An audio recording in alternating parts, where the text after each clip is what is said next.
The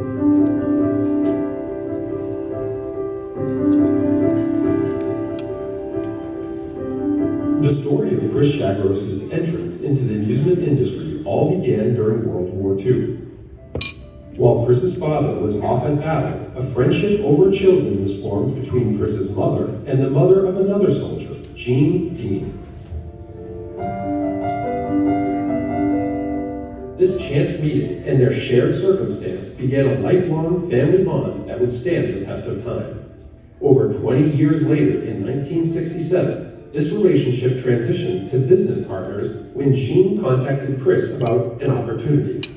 The Deans were planning to purchase Colbert's Fiesta shows and needed someone to operate and manage the games concession. After a decade working in retail, Chris was ready for this next chapter. Starting in Salisbury Beach with just a few dozen games, Fiesta shows continued to expand its game operation. In 1987, a spot at the Hampton Beach Casino became available.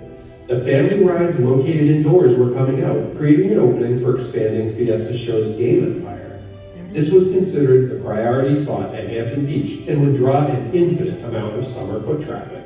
The only catch was the location was on the second floor. Guests would have to walk upstairs to find the operation. This was a risky move, however, Chris saw this as a challenge worth mounting. With a natural gift of knowing what games the public want to play, Chris also mastered the art of knowing what people would be willing to play for. His intuition was spot on, and many of the plush manufacturers even showed Chris prototypes to get his feedback. One trend that he rode was offering holiday-related plush in some of his games. He started with Christmas teddy bears, offering them at Topsfield, even though Christmas was months away. Those bears were the hit of the fair. The following year, not wanting the public to think they've run out of ideas, this time displayed Halloween bears to equal success.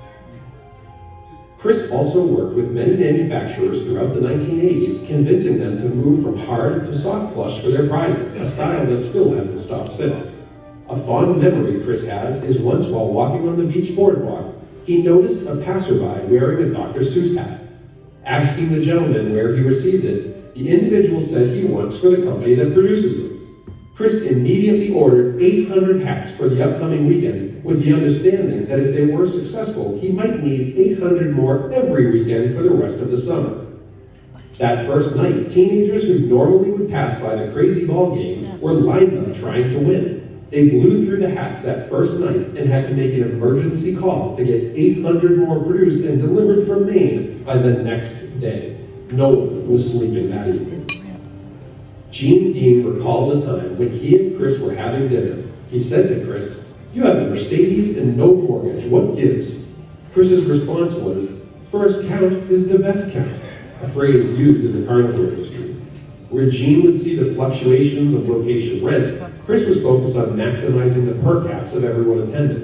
Chris's response was always, "I don't care what the rent is, I'll get them to play and we'll still be able to profit." Over the years, Chris stayed on the cutting edge of what people wanted. When group play went out of fashion, he was right there to replace those with racing games, especially those from Bob's Space Racers. Chris regularly quoted, "I think we have every single game that Bob has ever created." Chris was constantly attending trade shows, conferences, and conventions to learn all he could to keep the business moving. His mantra was, "Always do your homework." The solid partnership between Jean and Chris was passed down to the next generation and now lives on with his son Chris and Jean's son EJ. Ladies and gentlemen, please put your hands together as we induct friend and colleague Christos Shagros into the NEAAPA.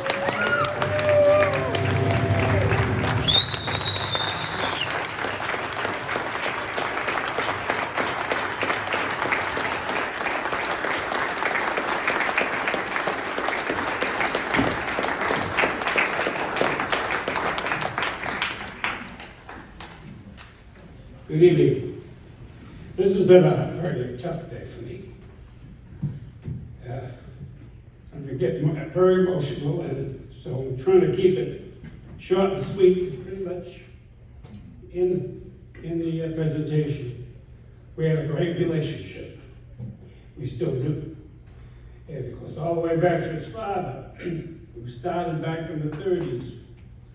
And actually, he hired Ed McMahon, the sidekick for Johnny Carson, to work at the beach and on the road in the bingo games. So, Father Dean was very sharp. He did the same thing. Went down to the Jersey Shore, Palisades Park, did his homework. And his motto was, you gotta give to get. And we've been giving and getting since then. And without going into, trying to compose myself here a little bit, I've had some great friends. They're actually an extended family that has worked for me, and it's not actually work, shouldn't call them workers. They were colleagues. That's a name you don't ever hear very often on the carnival lot. And I had a gentleman one time came on the lot in Woburn, and he said, I'd like to go to work. And I said, how old are you? And he said, 16. I said, well, I think you're too young. And he followed us to the next lot. He was determined. I said, well, we'll try it. And this was 41 years ago. And he's still there, helps out at the fairs.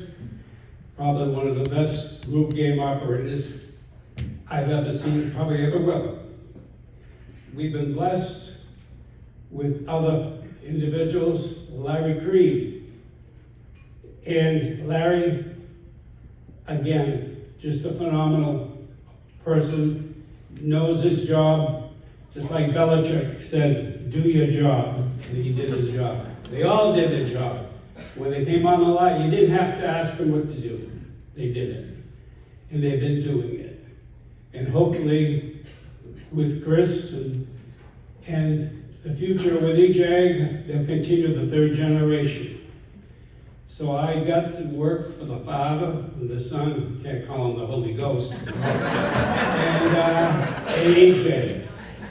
And it's funny, when EJ was growing up, the family really didn't want EJ to get involved. And at 18 years old, he finally got involved, and he took off like a rocket. Like he just was born to do it. And I just want to thank everyone here.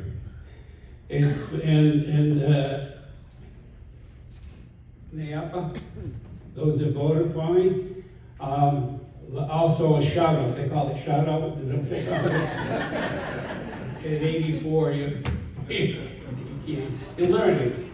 To my wife, Linda, who actually helped 90% running of Hampton Beach, and she just, I can't say how much. Thank you.